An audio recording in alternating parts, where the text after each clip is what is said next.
Well, hey team, welcome back and welcome to my first impressions review of the Triumph Tiger 1200 Rally Pro for 2023. So if you're interested to see what I think of it, then stay tuned. See you in a couple.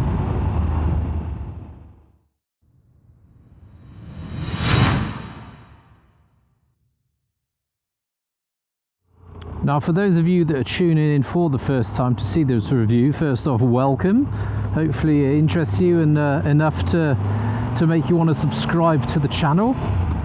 Now, this is a first impressions review, but I actually own this bike. I bought this bike a couple of weeks ago, and a lot of you have been asking how I've been getting on with it. So rather than sort of repeating myself in comment sections and whatnot 1,000 times, it's a bit easier just to make a video.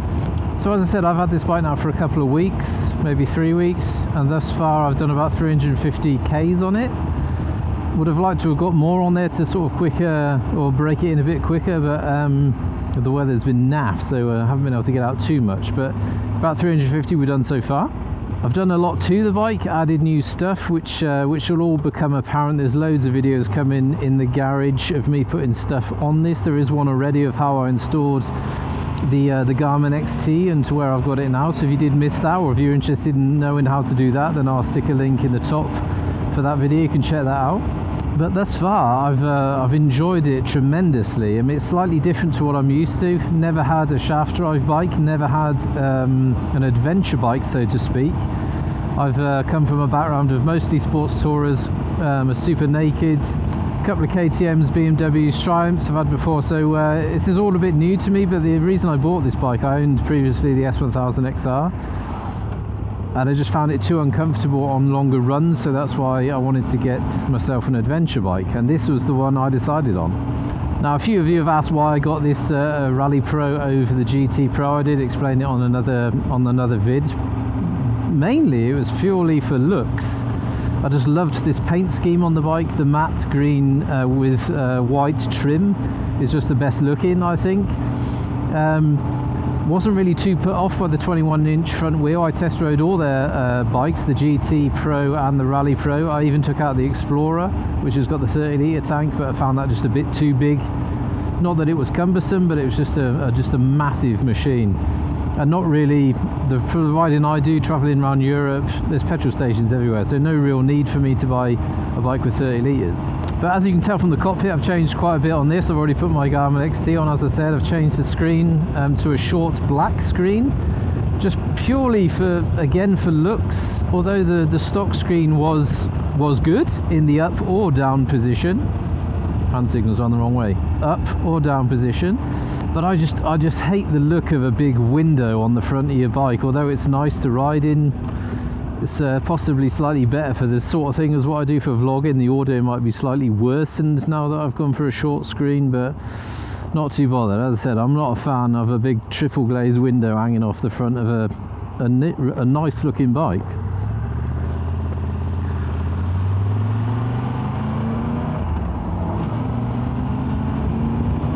I was frantically looking for these winglets, these wind deflectors at the side, to get them in black, because they're also come as stock in clear.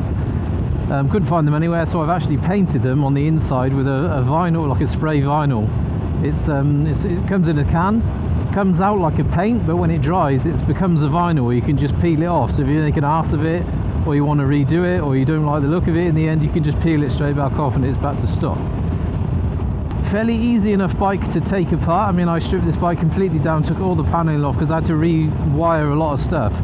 I've got my Quadlock wireless charger wired in. I've got the in-off third eye radar detector, that's your sort of blind spot detection system, wired in my Garmin, cabling for my Kais heated jacket and gloves. So I had to take this bike completely to bits, and it was quite a joy to work on, so nothing too terrible. I didn't break anything really, so that was all good. That was all a plus point, because that can be a bit of a disaster.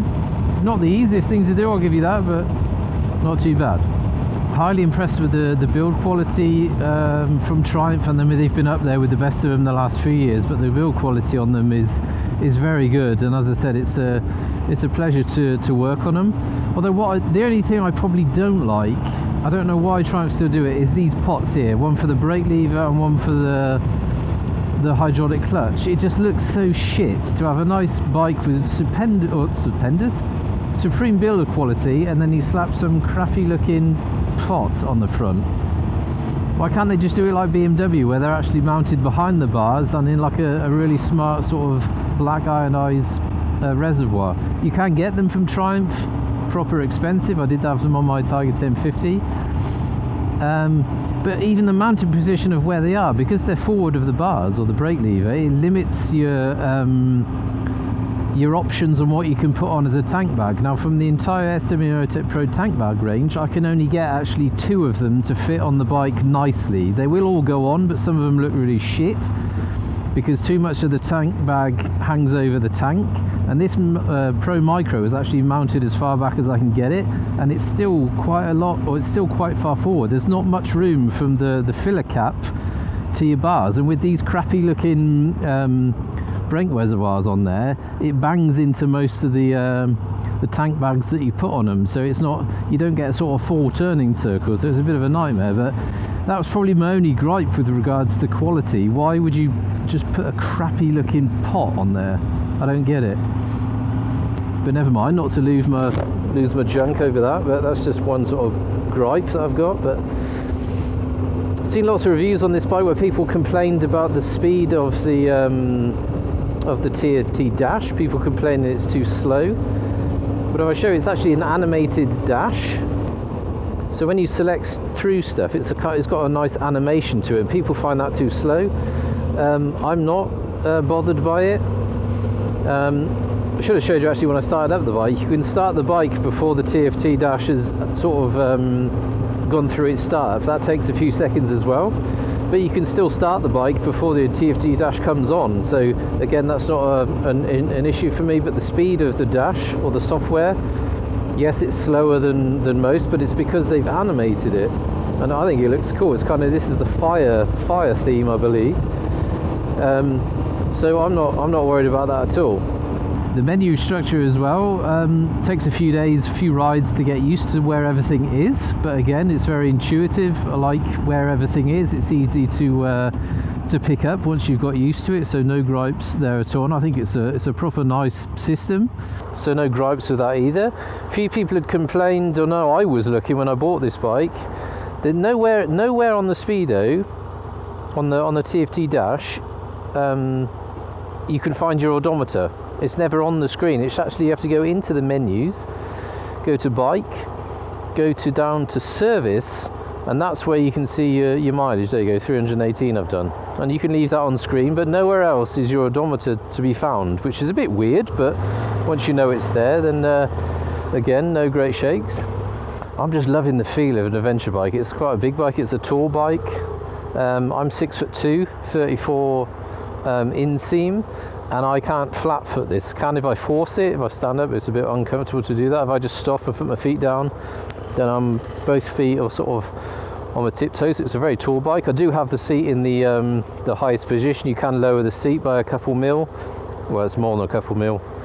Can't remember the facts and figures. Maybe I'll bung them on screen, the high position and the low position. But if you are a shorter person, then the Rally Pro is that bit taller than the GT Pro, so that's something to think about. Again, a few of you asked why I bought the GT Pro over this one, as I mentioned before, but just purely for looks mostly. But then I did do a bit of illegal green laning the other day. Or I say green laning, sort of across a few fields and whatnot. So I did have a bit of a laugh on it. So that's a nice touch as well. It's just something that you can do if you then wanted to. You can't do that then if you have the GT Pro. So I've got that option if I want to do a bit of off-road. If I can find places to do it, then I've got that option to do it. Because as I said before, I loved when I was in Spain last year, November. Went down to Toro Adventure on and off-road with the GS, and just the fact that a bike can do all that, whether you use it or not, is beside the point. It's just nice to have that option if you do want to have a bit of a blast through some green lanes, then you can do it quite happily. So.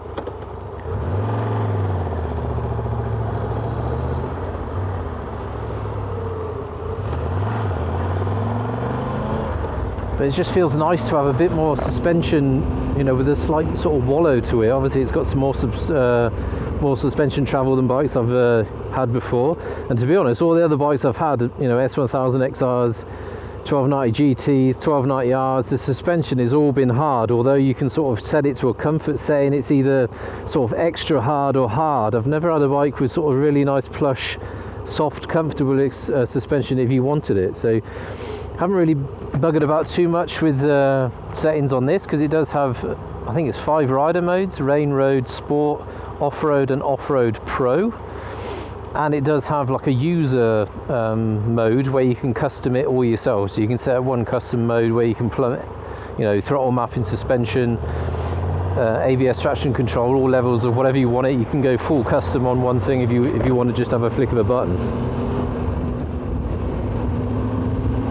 Everything you can change on the fly, apart from when you want to go to off-road mode or off-road pro mode. You actually have to come to a standstill and to engage those modes. That's probably purely for sort of ABS and traction control sort of reasoning. But all the other modes, everything is on the fly. So if you did want to have a blast up a green lane, well, this isn't really a green lane, but this is a non-paved road. So you have to stop, press your mode button, rain, road, sport, off-road or off-road pro. I'm not going to go off-road pro because I definitely aren't, or am not an off-road pro rider. Let's get it all dirty.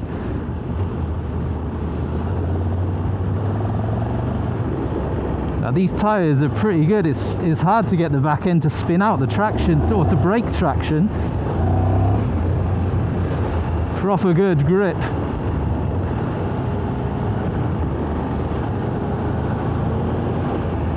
And it just flies over all these ruts and bumps, through the puddles. Whoa, so comfortable to ride. It just handles the ruts and bumps with ease.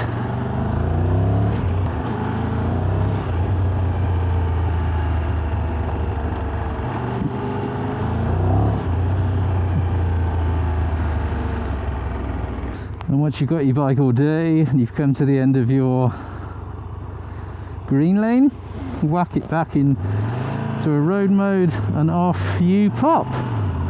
The electronic suspension works a treat. You know, this adjusts your preload. The bike can tell how much load is on the bike, whether you're alone, whether you've got a passenger on the back, whether you've got passenger and luggage. It will adjust accordingly. You don't have to mess about with anything. So that is it's a real nice thing to have.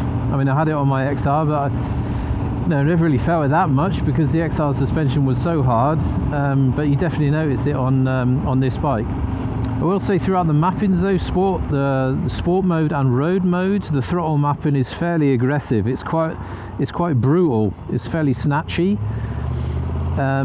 But obviously, again, it will take some getting used to, but I pretty much have now. You just have to be careful when you accelerate out of a corner. You get an initial sort of jolt snatch on the throttle, so that's fairly aggressive. But you know, nevertheless, if you can go into if you configure your custom mode, you can probably select a rain throttle mapping, and then just keep everything else as you want it. Or if you want to go road on the suspension or sport on the suspension, you can customize anything you want. So I'll have to mess about with that if I ever feel the need, but at the moment I'm getting used to the throttle.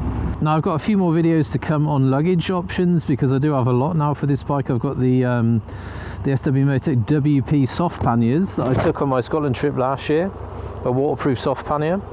But they've now sent me the Trax Adventure system, which is the aluminium boxes.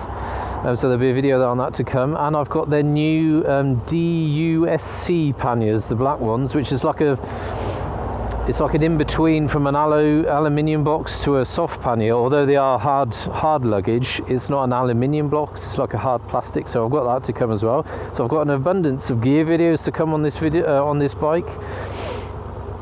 I'm probably going to order the upper crash bars because the actual radiators, there's 2 radiators on this bike, and they're mounted on the side of the bike and not at the front of the engine, obviously due to being a sort of a slightly more off-road orientated bike. The radiators are in here on the side. Notice that obviously when I took the panels off to wire all my cables and whatnot in. So if I was to have a tip over, I'm not sure. I've got the lower crash bars on this bike that protects the engine casings. But if you were to have a spill, I'm not sure how much they'll protect the upper part of the bike. So it could potentially be a real sort of expensive drop, or if you do have a crash, because the radiators are on the side. So I think they come as standard on the Rally Explorer, the upper crash bars, but not on the Rally Pro, so that's something as well to think about, but I think I'm going to buy them. A few of you have asked what I'm going to do with the exhaust, if I'm going to change the exhaust, and I'm probably not for now. The stock can has got a nice tone to it, and it's not massive, it's not ugly, it's quite slimlined and thin, so I'm probably going to leave it on there for now. And plus on this bike, because it's a high slung exhaust, you're kind of limited on what aftermarket cans you can put on this bike, because a lot of them won't then fit with luggage. So that's again, that's another no-no. And to be honest, you know, with all the laws and the, you know, the noise pollution and whatnot, it's strict enough as it is anyway. Here I really don't know if I can be bothered. And if I was to buy one, you know, they're so expensive, slip-on exhausts nowadays, and they don't make much of a difference, so it's really probably not worth the money. I know for the Acura, again on this bike, it was the same on the S1000, over €1,000 for an N can, and they don't even sound that much better. It's really not worth it. So you do have to be careful, because this bike is so tall. It'd be easy to drop this if you're not paying attention, or much more easy to drop it than my XR, because it's just so much more taller. What the hell is that heap? But saying that though, it doesn't weigh anything more than the XR. I think they're around sort of 230 kilograms, so it's no more heavy. It could even be 220, 230-ish. So it's not any heavier than my XR, and I don't find it top heavy. A lot of, you know, that was a thing about the older Tiger 1200s, that they were so top heavy, and it did weigh a lot more than this bike does. But when you're rolling, you don't notice the weight further up anyway. But I don't find it any different to my XR. Yes, if you're coming off a GS onto this sort of bike, you would notice that it's more top heavy, but I don't find it an issue, and it's not an issue for me pushing it around in the garage or on a car park. It's no more difficult than, as I said, than other bikes I've had. So in that respect, no issues on the weight sort of thing. I mean, it is a big bike, it is a heavier bike, but as I said, no drama for me, so that's got to be a win.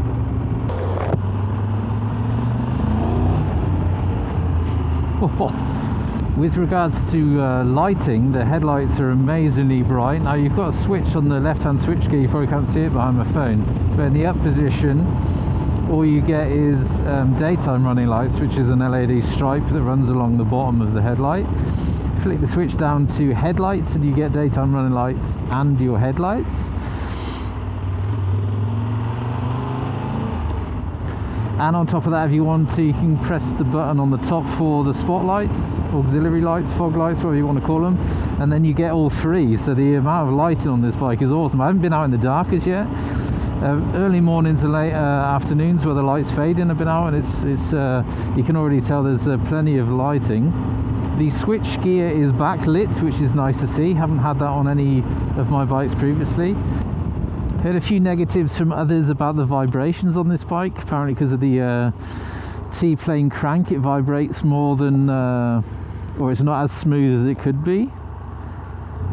But I've owned two S1000XRs and, oopsie, and two 1290 Super Dukes, so I'm used to a bit of vibes anyway, but I don't find it vibey at all. Yes, perhaps on the motorway at sort of 70-80 miles an hour, or kilometers an hour should I say, maybe you notice a little bit, but it's definitely not annoying. The seat is probably one of the most comfortable and spongy seats I've ever sat on. This bike is so comfortable. I'm so looking forward to getting out on tour on this, loading it up, panniers on, gear on, and off I pop. I'm sure I'm going to be back to crunching the miles as I used to, rather than on the XR, which broke me in half.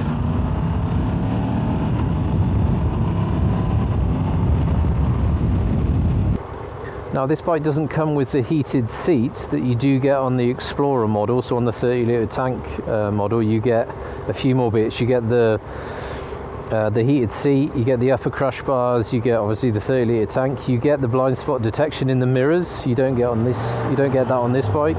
As I said, I've got the on-off third eye installed on this, which works a treat, so there'll be a bit to come on that.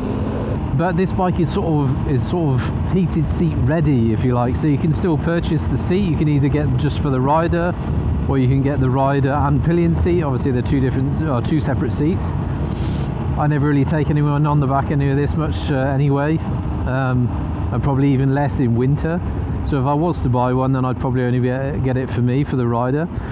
But it just means you put the seat on, you plug it in, and it's already, all the cabling and the button for the heated seat to engage it is already on the handlebars. But that'll be something for further down the line. Whether I'll get that or not, I don't know. So I think that's about 350 quid for the heated seat, but I've never had one. I'm sure it's amazing.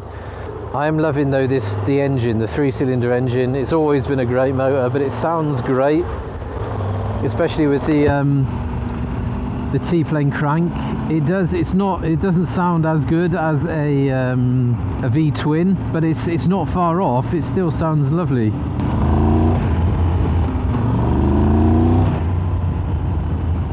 Beautiful. That's why, going back to what I was saying about exhaust, you know, on Euro 5 bikes, I've noticed it a lot now, and it was the same on my XR. Euro 5 bikes are so much more quieter than the Euro 4 bikes.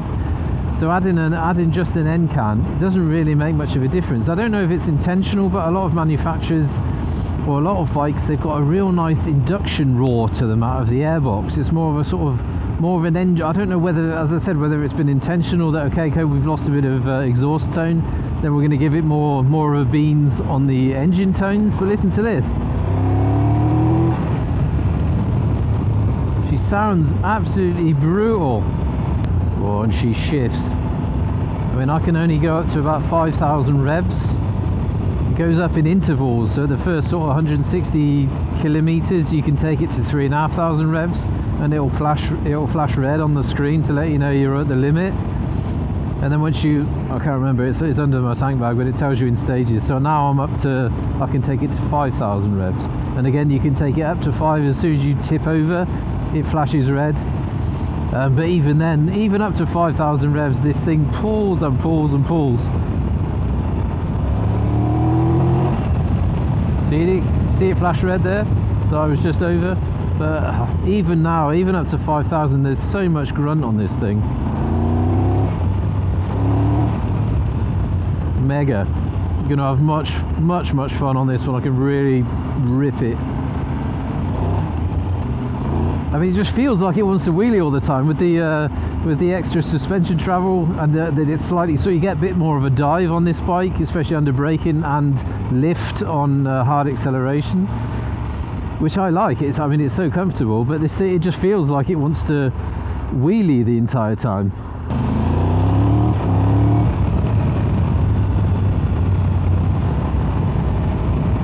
For those that are interested in fuel consumption, I mean, I did reset the trip this morning, but yeah, I'm averaging, from this morning, I filled up this morning, I'm averaging 6 litres per 100 kilometres. It depends on how you ride, obviously.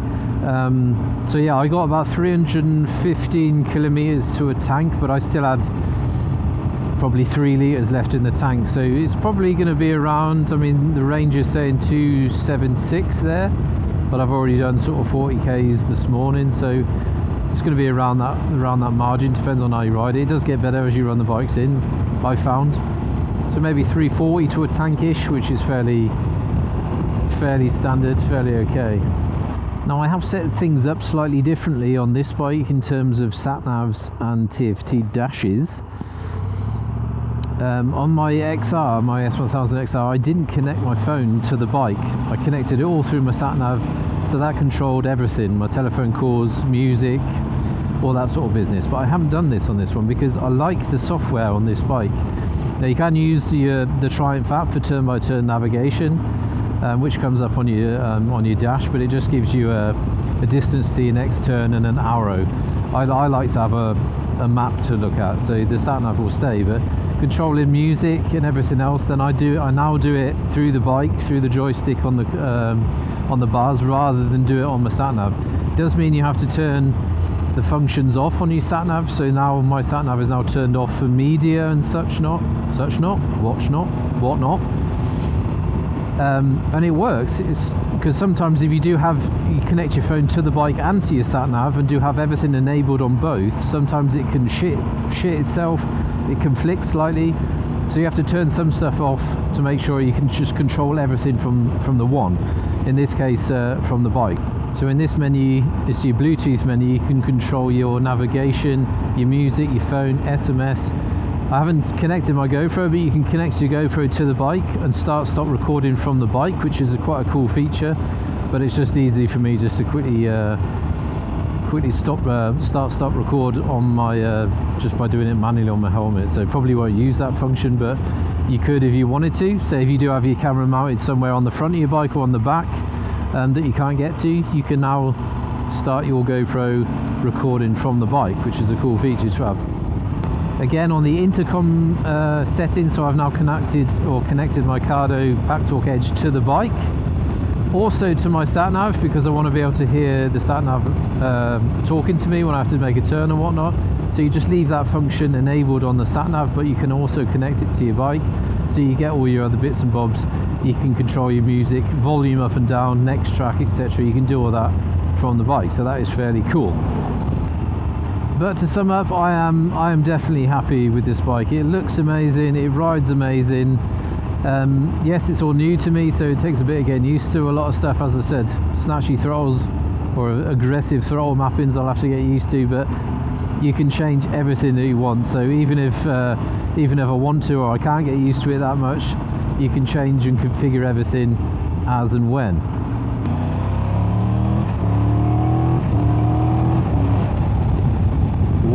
Hey.